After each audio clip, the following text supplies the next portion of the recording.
राधे राधे। बैसाख महात्म 20वां अध्याय। व्याध कहने लगा, हे ब्राह्मण, परमेश्वर ने करोड़ों जीव रचे हैं। इनके भिन्न भिन्न कर्म और अनेक सनातन मार्ग है, और इन सब का स्वभाव एक सा क्यों नहीं, यह जानने की मेरी इच्छा है, आप बताइए। यह सुन शंख मुनि कहने लगे, रजोगुणी, तमोगुणी, सतोगुणी तीनों प्रकार के जीव होते हैं। इनमें रजोगुण कर्म करते हैं। इनकी बुद्धि पाप पुण्य में मिश्रित होती है। किसी कामना के निमित्त अन्य देवता के समर्पण होते हैं, अतः यह पाप और पुण्य दोनों करते हैं, जिनसे स्वर्ग और नरक दोनों को भोगकर संसार में बार बार जन्म लेते हैं। तमोगुण के कर्म करते हैं, वे निष्ठुर निर्दय देवताओं का पूजन करते हैं और तब से द्वेष रखते हैं, जिससे बहुत दुखी रहते हैं। राक्षसों को लेकर पिशाच तक सब तामसी गति को पाते हैं। सतोगुण कर्म करते हैं, ये धर्मशील, दयावान, श्रद्धावान, पराई निंदा ना करने वाले और तथा कामना रहित होते हैं, जिससे ऊर्ध्व लोक हो जाते हैं। संसार में कभी कभी इन गुणों में विषमता भी हो जाती है। इसी कारण ऊंचे नीचे कर्म करने से सुख दुख अभाव पाते हैं और प्रकृति का कभी नाश नहीं होता। अपने अपने गुणों से कर्मों के फल भोगने पड़ते हैं। पूर्ण काम विष्णु भगवान में कोई विषमता नहीं है। नहीं, वे उत्पत्ति, पालन और संहार समान भाव से करते हैं। व्याध कहने लगा, हे मुने, पूर्ण भोग वाले मनुष्यों की मुक्ति कब होती है? सृष्टि काल या अंत काल अथवा स्थिति काल में? और इनके काल की मर्यादा कितनी है?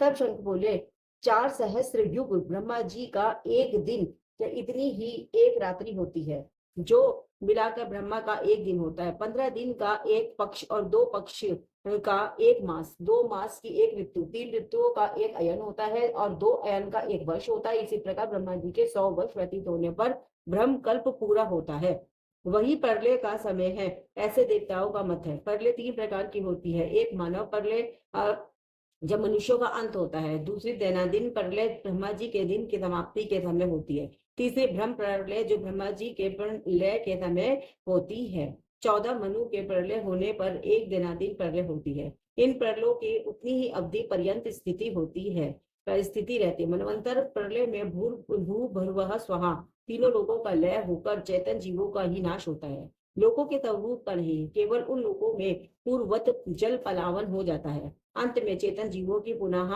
उत्पत्ति होती है। और हे व्याध, दैनंदिन प्रलय में ब्रह्मा जी के शयन करने पर चेतन अधिभूत जीवों सहित लोकों और लोकस्थ सबका नाश होता है। केवल सत्य लोक रह जाता है। कोई कोई तत्वाभिमानी देवता और मुनि ही तथा सत्य लोक के शयन करने वाले ही बचे रहते हैं। वे सब कल्पांत तक सोते रहते हैं। फिर रात्रि के समाप्त होने पर पूर्व सृष्टि के अनुसार ब्रह्मा जी सृष्टि की पुनः रचना करते हैं। ऋषि देव लोक और वर्ण धर्मों सहित चारों वर्णों का अलग अलग रचते हैं। तब चक्रधारी विष्णु की दशावतार पुनः नियम के अनुसार होते हैं। जो देवता ऋषि ब्रह्मा जी के संग मुक्ति पाने वाले हैं, वे ब्रह्मलोक में ही रहते हैं। और जो राजा, साधु और सिद्धि को प्राप्त हुए ब्रह्मलोकवासी हैं, वे सब इस सत्य लोक में ही स्थिर रहते हैं, यहाँ नहीं आते। कलयुग समाप्त होने पर दैत्यों का नाश होता है। फिर वे अपने कर्मानुसार वैसे ही कर्म करने वाले होते हैं और अपने निर्णय स्थान में अपने अपने गोत्रों में जन्म लेते हैं। अब तेरे सामने सृष्टि काल और मुक्ति काल वर्णन करूंगा, जो सावधान होकर सुन। देवादिदेव भगवान का एक निमेष ब्रह्मा जी के कल्प के बराबर होता है। तदनंतर भगवान का उतना ही उन्मेष अर्थात पलक का खुलना होता है। निमेष के अंत में उन्हें अपने कुक्षस्थ लोगों के सृजन की इच्छा होती है।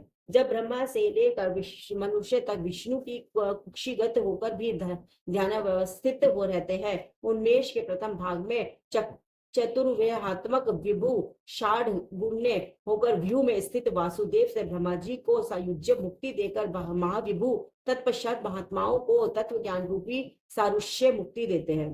किसी को समीप मुक्ति देते हैं तथा अन्य मनुष्यों को सालोक्य मुक्ति देते हैं। देकर अनिरुद्ध रूप से संपूर्ण स्थित लोगों का अवलोकन करते हैं। प्रद्युम्न से सृष्टि के रचने का विचार करके माया, जया, कृति और शांति आदि शक्ति से युक्त महाविष्णु भगवान भिन्न कर्म और आश्रय होने वाले लोक की रचना करते हैं। स्वयं पूर्व काल नेत्र खोलने के अंत में फिर विष्णु भगवान योग माया का आश्रय लेते हैं। संकर्षण से चराचर नाश करते हैं। यह सब उस महात्मा का अवर्णनीय काम है।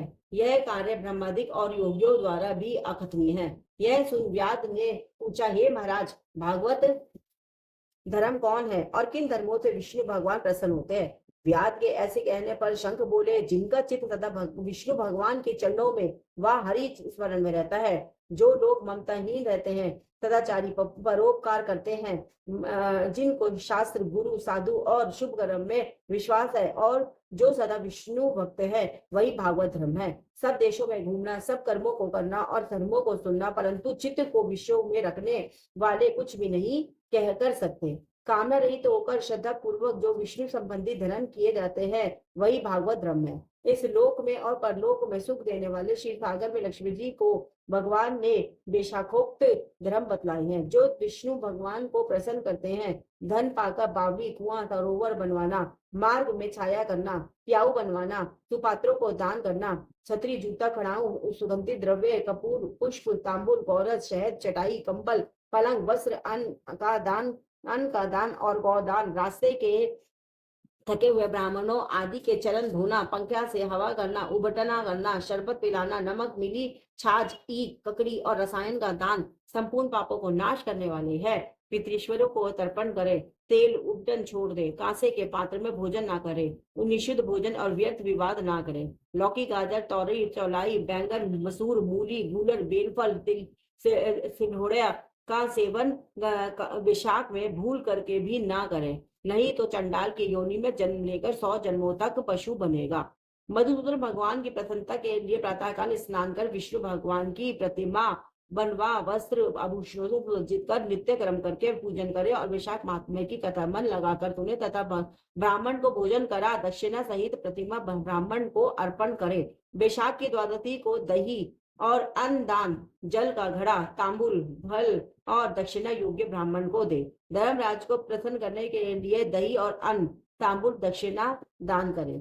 पहले दही और अन्न पितृश्वरों की तृप्ति को अक्षत दे, फिर गुरु और विष्णु को दे। यथा शक्ति गौदान कर वैकुंठ प्राप्ति के निमित्त विष्णु भगवान से प्रार्थना करे। ऐसा करने से सब पापों से छूट अपने 100 कुलों को उद्धार कर सूर्य मंडल को वेद विष्णु के परम धाम को जाता है। जब शुद्धदेव जी वैशाख मास के धर्मों की कथा कह रहे थे, इतने में ही वहां पंचशाखी वृक्ष पृथ्वी पर गिर पड़ा और उस वृक्ष की कोटर में से एक बड़ा भयंकर सर्प तत्काल पाप रूपी देह का त्याग कर हाथ जोड़ सिर झुका वहां बैठ गया। हरे कृष्ण कृष्ण हरे हरे, हरे राम राम राम, लक्ष्मी नारायण नारायण, गोविंद नारायण नारायण।